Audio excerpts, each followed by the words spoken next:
Hey, welcome to Ryland Reacts. If you're new to my channel, make sure you subscribe, hit the bell so you're notified when I drop a new video. You already know all the YouTube stuff. We gotta say it because it just wouldn't be right if we didn't. In this video, I'm going to react to the comedic stylings of Mr. George Carlin, a comedy legend. So this is my first time reacting to him on Ryland Reacts. So it's entitled War on Homelessness. I stay in the Sacramento region, California, and there's a lot of homelessness around here. I mean, so many homeless people all over the place. There's like huge homeless encampments under bridges and parks, along rivers, like everywhere. So you see it and you want to help. You don't really know where to start, and then sometimes you might be a little leery about donating to organizations because you're not sure if the funds are going to go exactly to where they need to go.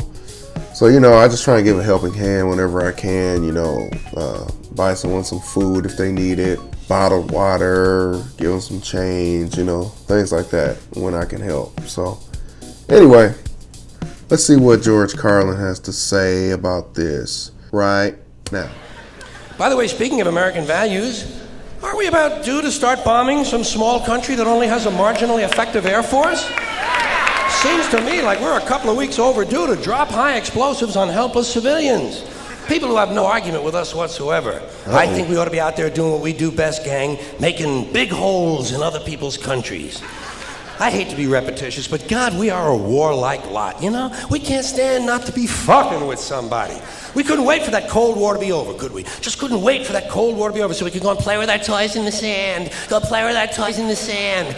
And when we're not invading some sovereign nation or setting it on fire from the air, which is more fun, then we're usually declaring war on something here at home. Do you ever notice that? We love to do that, don't we? We love to declare war on things here in America. Anything we don't like about ourselves, we have to declare war on it. Don't do anything about it. We just declare war on it.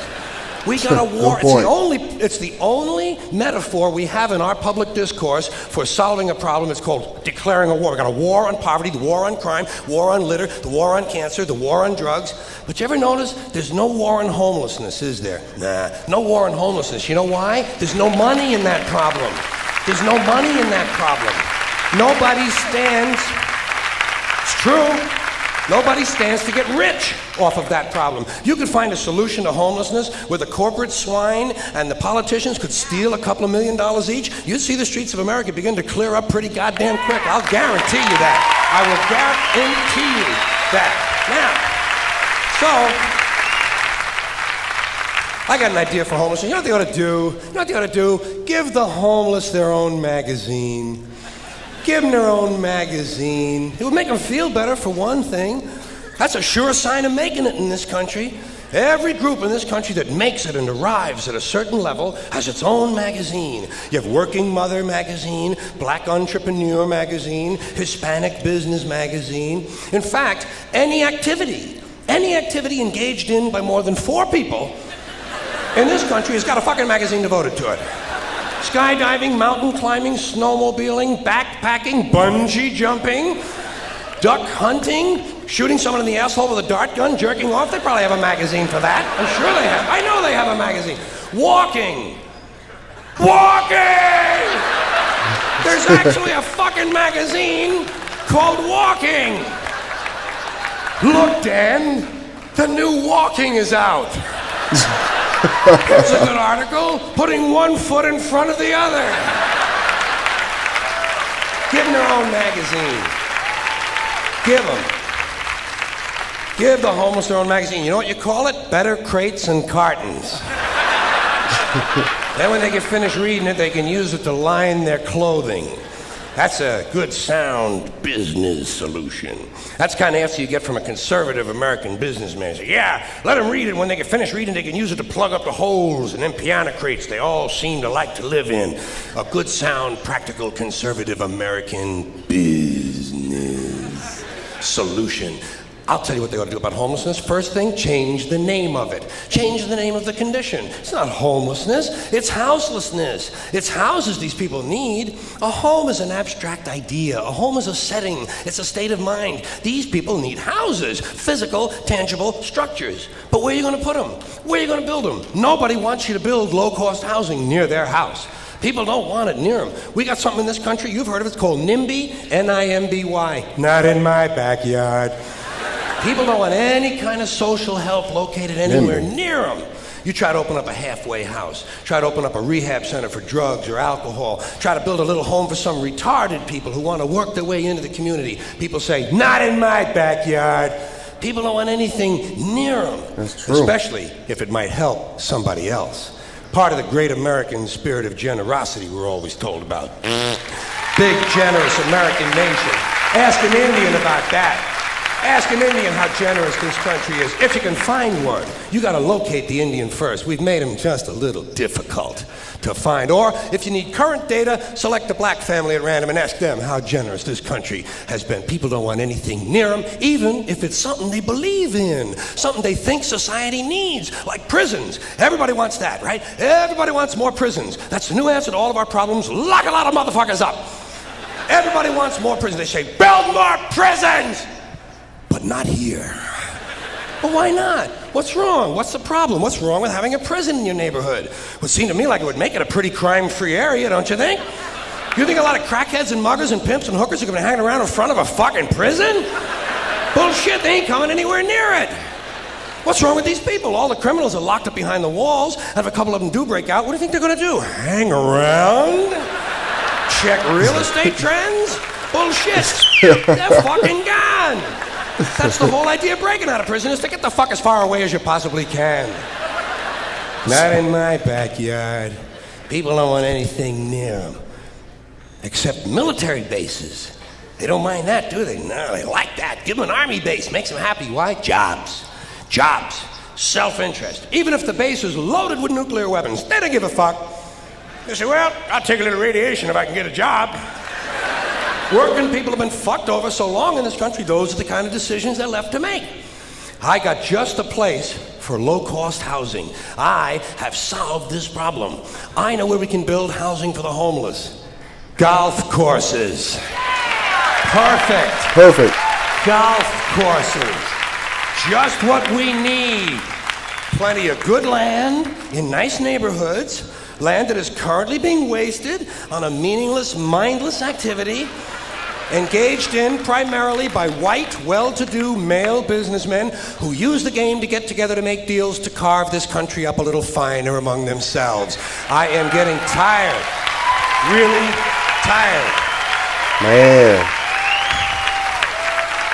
Wowza. I am getting tired of these golfing cocksuckers in their green pants and their yellow pants and their orange pants and their precious little hats and their cute little golf carts. It is time to reclaim the golf courses from the wealthy and turn them over to the homeless. Golf is an arrogant, elitist game, and it takes up entirely too much fucking room in this country. Too much fucking room in this country. It is... Golfers are mad. It is an arrogant game on its very design alone. Just the design of the game speaks of arrogance. Think of how big a golf course is. The ball is that fucking big. What do these pin-headed pricks need with all that land? There are over 17,000 golf courses in America. They average over 150 acres apiece. That's over 3 million acres. That's 4,820 square miles. You could build 2 Rhode Islands and a Delaware for the homeless on the land currently devoted to this meaningless, mindless, arrogant, elitist, racist. There's another thing. The only blacks you'll find in country clubs are carrying trays. And a boring game for boring people. Did you ever watch golf on television? It's like watching flies fuck. And a mindless game. Mindless. Think of the intellect. Think of the intellect it must take to draw pleasure from this activity.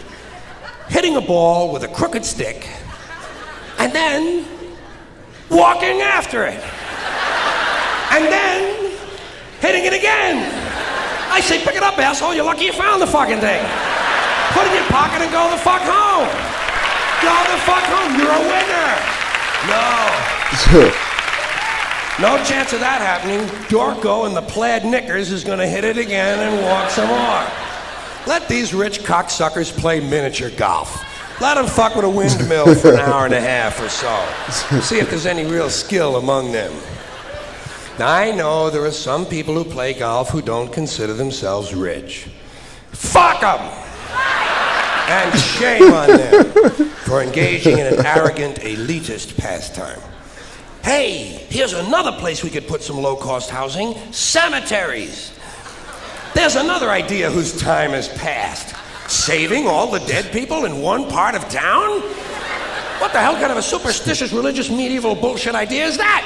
Plow these motherfuckers up, plow them into the streams and rivers of America. We need that phosphorus for farming. If we're gonna recycle, let's get serious. That was crazy. Well, golf courses out, homeless people in. I'm with it. Hey man, he was saying so many facts, you know, couldn't even really laugh. It was just like, oh, that's true. Oh, that's true. Ooh, it's another great point.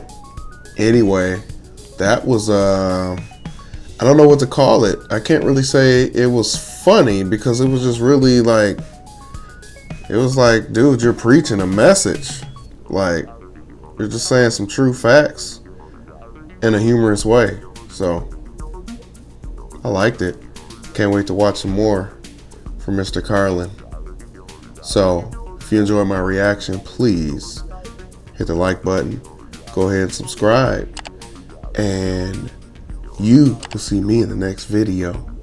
It's time to take these golf courses back, give that land back to the people.